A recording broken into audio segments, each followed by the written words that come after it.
What's going on, everybody? Welcome back to another LEGO YouTube video. Today I am finally back home on fall break, and I thought it would be a fun idea to kind of reorganize some of the LEGO Star Wars collection, because I'm actually taking some LEGO sets home, or I guess back to school, with me, and also there's just a lot of empty space since I quite literally just stole a bunch of LEGO sets from my at-home collection to bring to my new college setup. So I kind of want to make the LEGO collection at home look a bit more complete. First off, though, what we are going to do is we're going to take off the shelf, or the sets that I am taking with me off of the shelves, just so that I can kind of have a bit more space to work with and just have a better idea as to where I want to place things. So we're only taking 2 sets with me because I was able to free up 1 shelf back at the college apartment, and we've got a few LEGO sets that I just kind of placed in the middle of nowhere in the LEGO collection. So the first thing I'm going to do is move this Anakin pod race diorama over with some other Tatooine stuff, and of course the other dioramas in the collection. So I think that's a much better placement than I had before.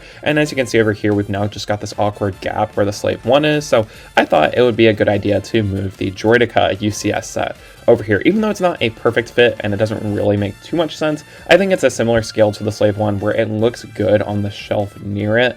Even if it's not from the same area and doesn't have the same amount of organization that I previously had, I think it still looks decent. And probably one of the biggest reorganizations that I'm going to be doing in this video involves a lot of the Lion Knight's castle sets and some of the sets above it, just because this is probably the area of the LEGO collection that took the biggest hit. So first, I'm of course going to clear it off just so I can get a better idea as to what I actually want to do with the space. So here we've got kind of the first part of all the LEGO sets on my bed, and then I of course deconstructed the Lion Knight's castle and a bunch of other stuff too, and I brought the medieval town square down here too. And my new home for the Lion Knight's castle is right beneath the modulars. I think this looks really nice and I'm very happy with it. It's a bit more spread out.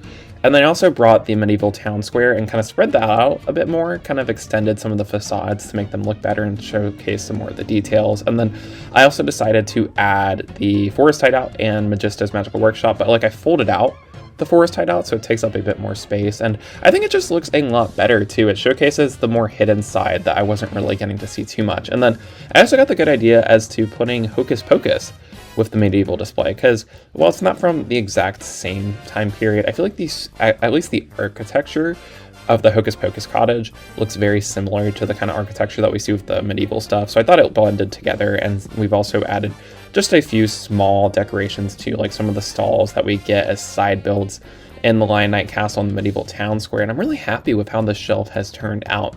Granted, it still does look a little empty. I think everything is a bit too much spread out, but it's a nice look as opposed to having everything just so pushed together like I'm used to with my, I guess, old look of the LEGO collection. But I'm very happy with this, and I think this tells a much better story than the old display did. It's more spread out, you can see more easily everything. And so now we're going to move on to some more sets. We've got some Harry Potter and this Big Ben set from Cars 2, and I decided to just put this stuff where Gringotts used to be and the Weasleys shop from the Diagon Alley that I stole. And I think this isn't ideal, but it definitely looks really good. And then I also decided to move around a few other things with the Lion Knight's castle, and then I also added the Shark Island that was a get to purchase last year for Halloween at the very edge of this shelf too, and I think this all came together nicely. Next up, I've got these LEGO Ninjago minifigure displays and this like fake LEGO set, and then I'm gonna move a couple of stuff off of this shelf too, just to kind of polish off the displays. I moved the bonsai tree up top near the Ninjago City sets just because I took away the Dragon's Den shrine, and I thought that looked cool.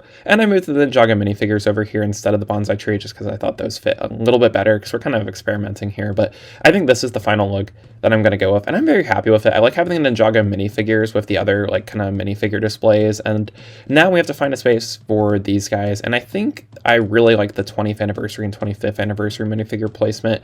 It's near the other Star Wars displays, so I think it makes sense, and it kind of blends in perfectly. And then I moved the Kylo Ren microfighter just in front of this empty spot in the Ninjago display. And next up, we've got these Sitcom sets that have always kind of been hidden in the LEGO collection. And then another thing I did was I moved Home Alone to the center because I kind of like it displayed at that angle, and I was able to spread it out a bit too.